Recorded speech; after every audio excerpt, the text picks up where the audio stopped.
Hey darlings, today I want to talk about dreams, but more so than that, I want to talk about what kind of impact we want to have on the world.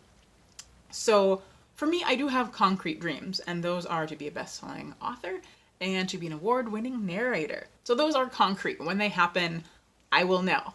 But I do have the bigger goals beyond that, the impact I want to make in the world, what I want to give back, what good I want to put out there. And so the first thing I want to do is to end unnecessary shame, especially when it comes to Christians and especially when it comes to sex.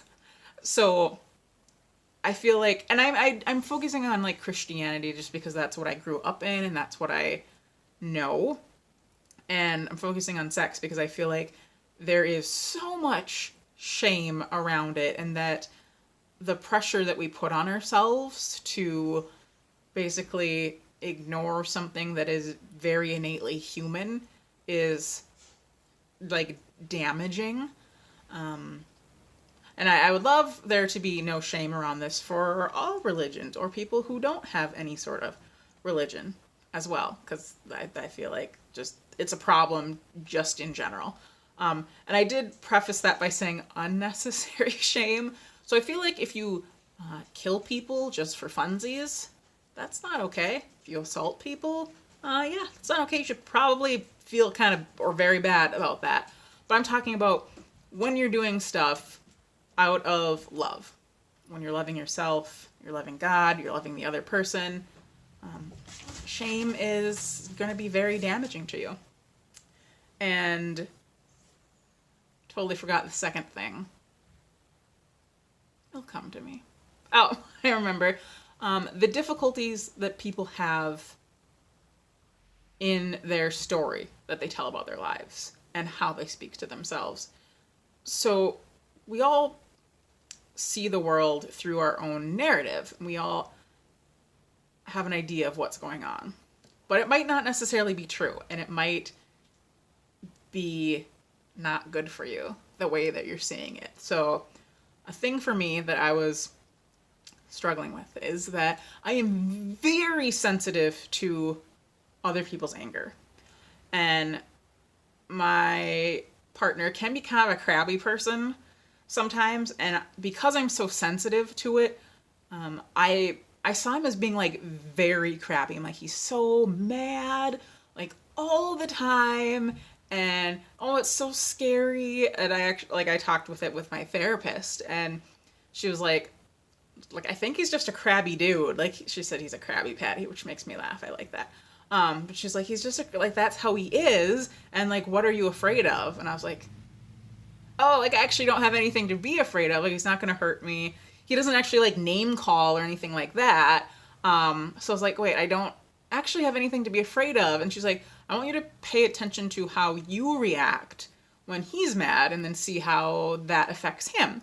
So I started tracking, and I was like, he's like not angry hardly ever. Like once I started actually paying attention, I was super embarrassed because I was like, he's like hardly ever angry. And when he is, like, it's not generally this huge big thing. It's usually just kind of like a little bit of like, meh, like just a little bit of a crab. And I was like, and he's said multiple times, like, I'm not that angry of a person. And like sometimes when he seems frustrated, he's just like overwhelmed. And I didn't believe him. And it took my therapist being like, oh, he just sounds like he's overwhelmed. And I was like, and it was like insane because this is something I've thought for a long time. And then when I actually paid attention and like questioned how I saw things, I was like, oh no, I am wrong. And I've just had this weird narrative of he's angry and it's scary. So that was a thing that caused me a lot of stress. And now I'm like, oh, I just like super sensitive to myself into a not fun headspace. And then I realized it was being ridiculous. So I want other people to be able to do that, to be able to question things. If you have something in your life that is really bothering you, to be able to look into it and be like, is this what's really happening? And that is very scary because for whatever reason, it's horrible being wrong. Like, it feels bad, it makes us feel dumb. I don't know, we're just ridiculous, and we don't like to challenge stuff that we think is true. Because before therapy, I would have sworn up and down that what I thought was going on was 100% true. And yeah, I mean, sometimes he was crabby, but not anywhere near to the extent that I thought that he was. So challenging that was flipping hard. But I want other people to do that. I want them to be able to challenge the thoughts that they have, or the narratives, or the stories that they have, so that they can release stuff and be happier. And the other thing I want people to do is to be able to control their inner voice. So a lot of times our inner voice is very mean. It's awful. It's critical. And sometimes we don't even realize it. It's like playing in the back of our head, and we don't even realize how horrible it is. And so I want people to be able to get control of that and have that voice be a cheerleader, and to just be there and be so positive and happy. And, you know, if you are like, oh, I'm going to do the laundry today, which I said yesterday, and then you do not do the laundry. Well, actually, I did the laundry. I just didn't put it away. And you don't put away the laundry. Instead of being like, what is wrong with you, you lazy pile of crap, be like, oh, I'll do it tomorrow, no big. But I should make sure to do this when I feel like I should, to make life better on myself. Because it wasn't particularly fun this morning to fold laundry and put it away when I should have done it yesterday. But I was kind to myself. I was just like, oh, you silly, like, whatever, not a big deal.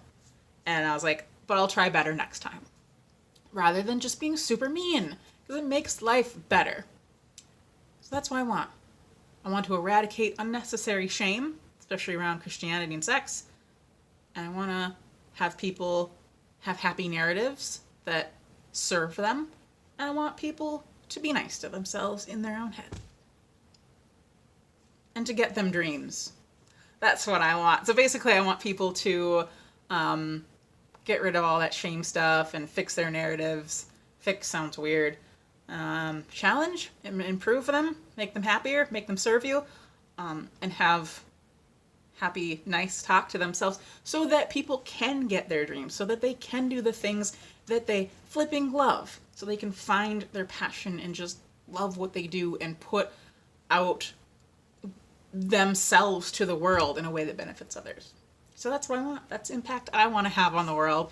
It feels very big, because at this time I might have like 3 subscribers. So I feel very ridiculous putting this out there, but I'm going to. I'm going to keep on trucking, because that's the thing, consistency. So thank you for listening. Please like, subscribe, comment, all that good stuff, and I hope you have a stupendous day.